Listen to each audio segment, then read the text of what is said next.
Sometimes less-bious is Morbius, but I think we can all just agree that this film is simply BS. Hi, I'm Matt with State of Flux, here to give you a review of Morbius, and I get that in their nature vampires must suck, but why do their films have to? It's a question as old as time. Morbius is the latest in this Sony by way of Marvel, or Marvel by way of Sony films, and it is not good. That said, I also don't think it's nearly as bad as its reputation. I don't even think it's the worst comic book movie I've seen in the past 180 days. That would lie with the other Sony film, Venom, Let There Be Carnage. If Morbius has anything at all to its, benefit, it is the fact that it is better than both Venom movies, I would argue. While still not great, it does operate under a narrative that is strong enough to hold itself and makes some sense. Very little sense, but it's there. I like the pseudoscience involved in how Morbius comes into being. And it works a lot better than the pseudoscience and how Venom and Riot came into being in the first Venom film. And it makes far more sense than anything that happens with Venom, Let There Be Carnage. That said, those films have a charismatic lead in Tom Hardy. And Jared Leto does not bring much of anything to Morbius. And I think that's the biggest fail this movie has, is it has an incredibly uncompelling character played very inconsistently by Jared Leto. Jared Leto really leans into the decrepit nature of his character and how his body is failing him, but then within those very same scenes is acting with bursting energy as he's talking excitedly about the serum that he's working on. And I'm like, you just showed me that you're so frail that you can hardly move, yet when you're talking passionately about this subject, suddenly you're infused with power, and then you go back to being sad man. And I don't know, it just doesn't really work for me. His performance just in general didn't really work. It's not bad, it's just, as I say, inconsistent. And once he becomes Morbius the vampire, the living vampire, he's better, but it's still nothing to write home about. Much like the rest of the movie, it's just kind of forgettable.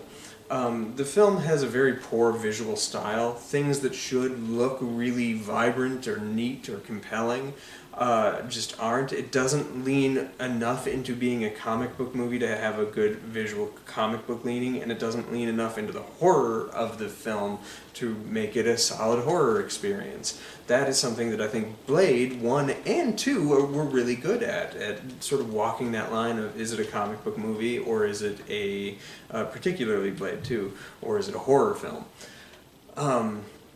This film just doesn't do that. And there's cool stuff in here. At one point, Morbius does the Kamehameha with bats out of him for no reason. The movie does nothing to explain it. But that is a moment that should be compelling and cool, and yet it is flabbergastingly meh. So that's disappointing. As I say, this isn't the worst film that Marvel has put out, even in the past year, or with Marvel's name attached to it.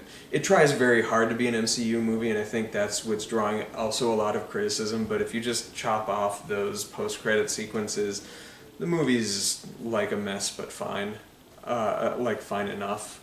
Those two post-credit sequences just reek of everything that was wrong with the Amazing Spider-Man 2 and the world building and the forcing of a story that just this character can't really operate in, and it's baffling that it's two characters that can't or shouldn't be together or whatever. But yeah, that's enough. I won't say any more about the post-credit sequences outside of they're horrible. What else? Do I have any positives to say about this film?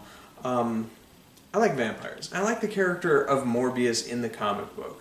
I think if this is just the building blocks that are necessary for us to get a much better, more compelling second film, then so be it. Hopefully we get that. Last time I said that about a character-driven film, out of the Sonyverse. It was Venom, which I thought was almost passable. And then we got Venom Let There Be Carnage for the sequel. So hopefully we don't get that with Morbius. That said, those post-credit sequences tell us we're going to get something probably worse than Venom Let There Be Carnage.